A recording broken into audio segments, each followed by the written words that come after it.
With the rise of social media, we have an entire segment of influencers who brag about how they manage to find a way to make enough money to retire in their 20s or 30s. Now all they do is post pictures of their mansions, Lamborghini or private jets until someone exposes them that they have been renting out their mansion or that luxury car or the private jet. Yes, I'm talking about you. Definitely there are some people who managed to make millions by building a tech startup while being in college, but that's an exception, especially if you consider that 9 out of 10 startups fail.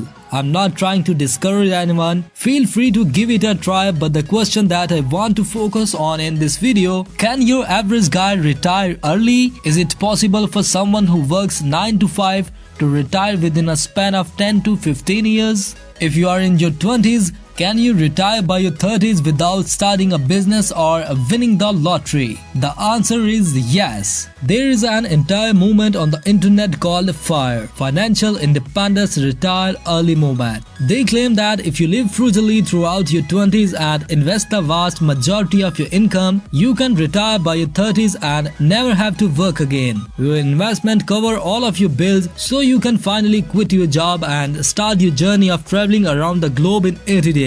You might not be able to afford a private jet or live in a $50 million mansion, but nonetheless you can maintain your normal standard of living without working another day in your life. In this video, we are going to find out how much money you need to save to retire by your 30s. How should you invest your money to be able to do that? And what is the rule of 4%? Why rich people will always be rich? If you take a look at what exactly makes rich people rich is that you will find out they have the capital that keeps earning them money even if they do nothing. Imagine having $1 billion in a saving account that pays you 3% interest annually. That is $30 million a year. That is enough to provide you with a super luxurious life, which means you can spend $30 million every single year and your wealth won't decrease even by a single penny. And that's what separates rich people from the rest. Most people can't break the cycle of poverty or the middle class trap because they make just enough to live comfortably. Even if they end up making more, they move to a bigger house, get a better car and level up their standard of living. There's nothing wrong with that. At the end of the day, the ultimate goal of money is to improve the quality of your life, especially since you will be able to pass that house to your child and make his life a lot easier. If he is smart enough, he will repeat your footsteps and at least acquire another house throughout his life and then pass 2 properties to his child.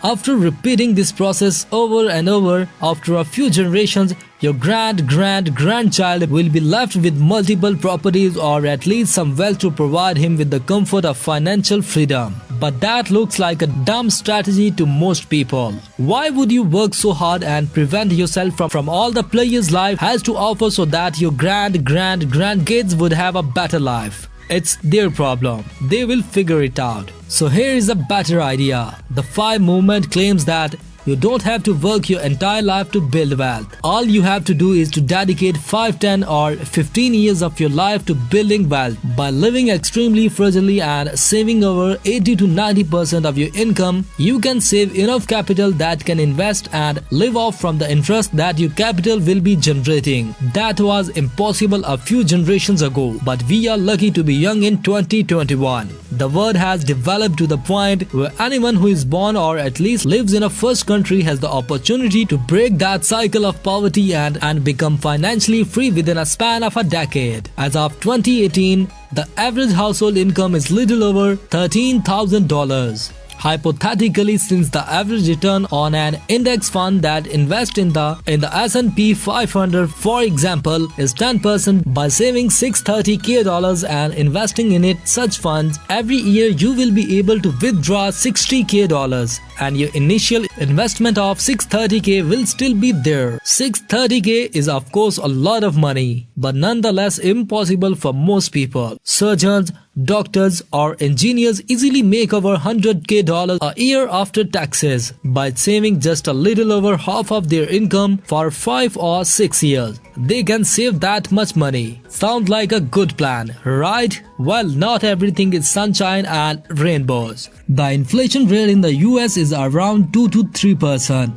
which means if you don't want the real value of your investment to decrease every year by 2 or 3%, you should not withdraw more than 7% of your investment. On top of it, if you want your investment to grow by at least a small margin like 2%, you are left with just 5%. If you also deduct another percent of market fluctuations, you are left with just 4%. And that's what the rule of 4% is. So if you want to be able to withdraw $60,000 and be confident that eating inflation won't wipe out your health over time, you have to invest $1.575 million in an index fund like the SP 500. That might look like a big sum of money, but nonetheless, it's realistic. With a high-paying job and frugal life, it's possible to achieve that end. Give and take 10 years. What's important to note here is that you can't achieve that by having a regular job, no offense. But if you are earning enough just to cover your basic needs, there is no way you can save that much money. So the idea is you should work on getting a high paying job but still live like a student and invest over 80% of your income, and in 5 to 10 years, you will able to retire for good. What's also important to note is what kind of retirement. Do you want to drive a Ferrari and spend over $200k a year? Then you will have to work a lot more and invest $2, $3 or $5 million so that you can confidently spend $200k. But if you are fine with spending $50k a year, you can retire a lot faster. It all comes down to your spending habits. But do not start investing unless you first take care of your debts, especially high interest rate debts. If it does not make sense to get a 10% rate of return when you have a 20% credit card debt. But this rule does not apply to your mortgage. With a mortgage, you are building equity at least. So focus first on getting rid out of your high interest debts and then move towards savings. Regardless of how brilliant this plan looks like, it has its problems.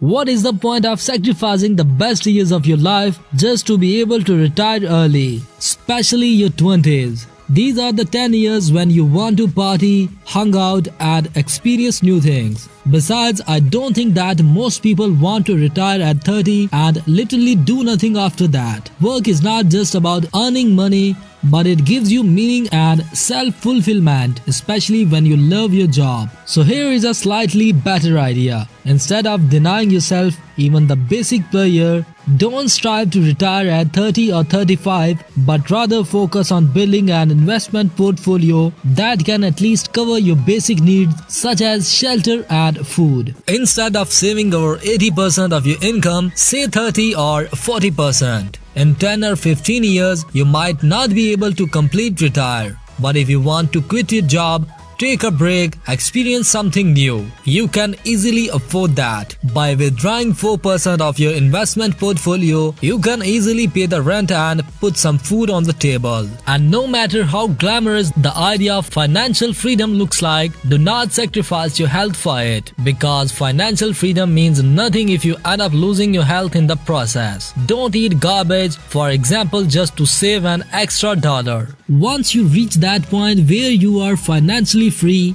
where you don't have to accept a certain job for the sole purpose of how much does it pay, you start making slightly different decisions. Now since we are at the end of the video, pull out a notebook and pen and answer these basic questions. How much money do I need to maintain my standard of living? How much do I need to investment so that I can withdraw 4% every year to maintain my standard of living without touching the principal? And how much can I save every month? Then you will find out how many years you have to save to be financially free. And finally, do you want to learn about stocks and how to start investing? Of course you want. There's a link down below, click and learn. And now it's time to give this video the thumbs up it deserves, and if you want to learn more about money, then subscribe and turn on your notifications. What are you waiting for? Thanks for watching and until next time.